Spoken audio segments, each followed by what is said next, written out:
झी5 आजच सबस्क्राईब करा आणि पहा तुमचे आवडते शोज। नाही पण आदित्य पण चांगला खेळला ना। तो तर दरवर्षी छान खेळतो, यावर्षी पारू छान खेळली। अरे तसं नाही रे, तो चांगला खेळला, फक्त हारला। अरे हार जीत काय स्वीकारायची असते खेळताना। हा पण असं कसं म्हणताय बाबा तुम्ही? नाही ठीक आहे, म्हणजे तुमच्या सगळ्यांचं ठीक आहे। दादासाहेब मला सांगा, मी कशी खेळले? मस्त ना? वाह, म्हणजे काय फारच मस्त खेळलीस। तुला आता नो आणि वाईड कळलं असेल ना नीट?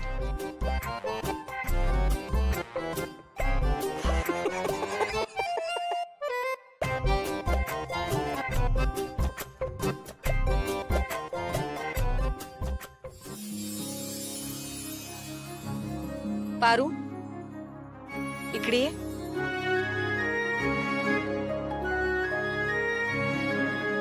तू आज खरंच खूप छान खेळलीस। तू इतकं चांगलं खेळतेस हे बघून आम्हाला सगळ्यांनाच आश्चर्य वाटलं अगं। म्हणजे इतके दिवस घरात राहतेस पण हे टॅलेंट तुझं माहित नव्हतं आम्हाला। देवी आई, मी शाळेत खेळायचे ना तेवढंच काय ते। अरे काय बोलते? अगं मग आधी का नाही सांगितलंस? हे बघ, आता ना आपल्याला जेव्हा जेव्हा वेळ मिळेल ना आपण क्रिकेट खेळायचं। तू माझ्या टीम मध्ये फिक्स।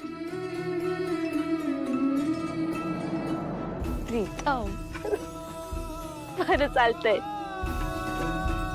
पण खरंच आहे, आजचा दिवस छान गेला। पारूच्या काढ्यामुळे आणि तुमच्या क्रिकेट मॅच मुळे मला आता जरा बरं वाटतंय।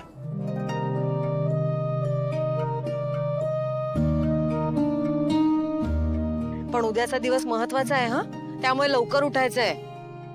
हो का लवकर का उठायचं? अरे अक्षय तृतीया। ओ वाव, म्हणजे उद्या जेवणात आमरसपुरी। क्या बात आहे।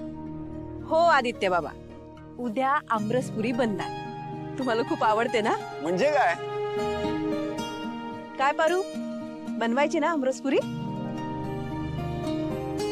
वय आत्या।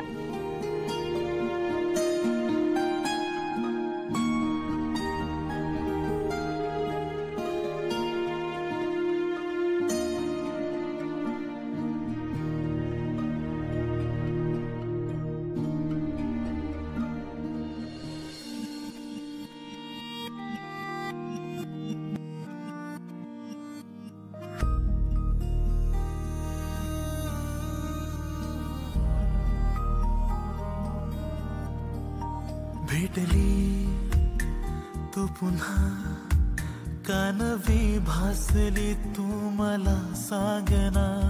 शब्द ना बोलले बोल के हे उसासे मोक्या भावना।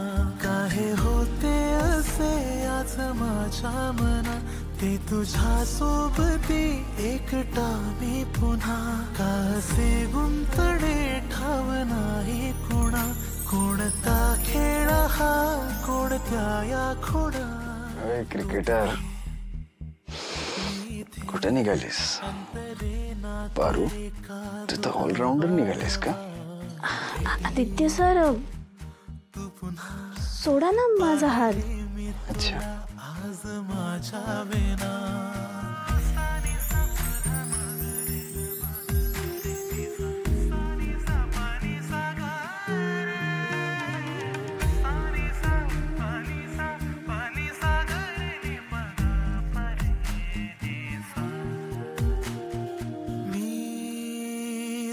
रोजच्या दिवसाची सुरुवात जर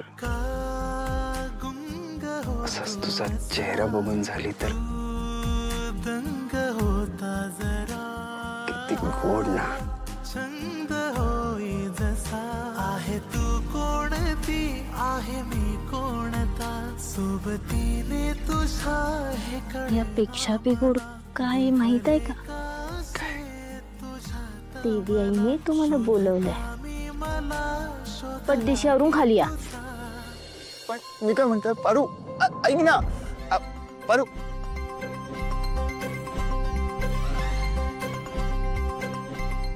आवरा पडदेशी। किती गोड रागवते.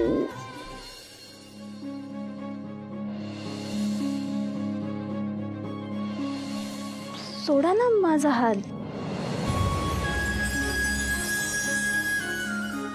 रोजच्या दिवसाची सुरुवात जर असाच तुझा चेहरा बघून झाली तर किती गोड ना. हे वेडाबाई, कुठे हरवलीस? चल आता पटापट हात चालवायला हवा. अहिल्या मॅडम विचारत होत्या तयारी कुठवर आले म्हणून. तुला तर माहितीये ना, आदित्य बाबांना आमरसपुरी खूप आवडते. आणि तुला एक सांगते, किर्लोस्कर घराची प्रथा आहे, नवरा बायको एका ताटात जेवायला बसतात आणि एकमेकांना घास भरवतात. त्यामुळे एकमेकांवरचं प्रेम वाढतं असं म्हणतात. प्रथाच आहे ती.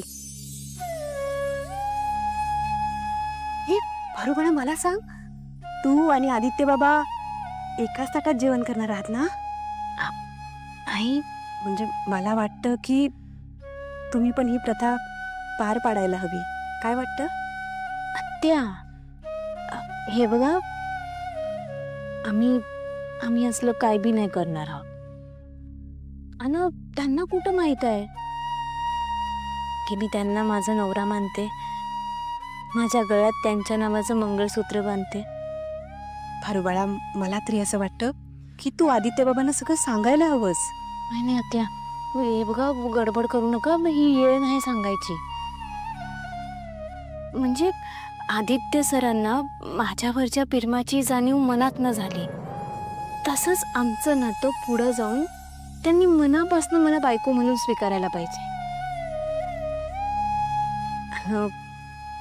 माझ्या गळ्यात मंगळसूत्र आहे म्हणून उगाच दबावाखाली येऊन त्यांनी कुठला बी निर्णय घ्यायला नको असं मला वाटतं.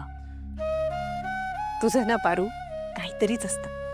प्रेम आहे म्हणायचं आणि सांगायचं नाही, नवरा म्हणायचं तेही सांगायचं नाही. पण काही पण असू दे, मी खूप खुश आहे तुझ्यासाठी बाळा. लवकरच तू या घरची सून होणार आहेस.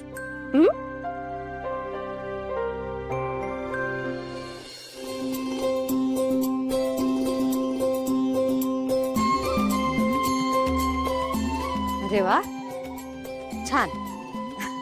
पारू, तू या घराचं इतकं मनापासून करतेस ना सगळं, की आज तुला पण मला काहीतरी गिफ्ट द्यायची इच्छा झाली. काय हवंय बोल.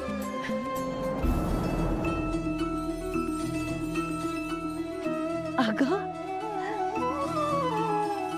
देगी आई, तुमचा आशीर्वाद हेच समजात मोठं गिफ्ट आहे माझ्यासाठी. सगळं तुझ्या मनासारखं होऊ दे. जा वाढायला. वय झी5 आजच सबस्क्राईब करा आणि पहा तुमचे आवडते शोज.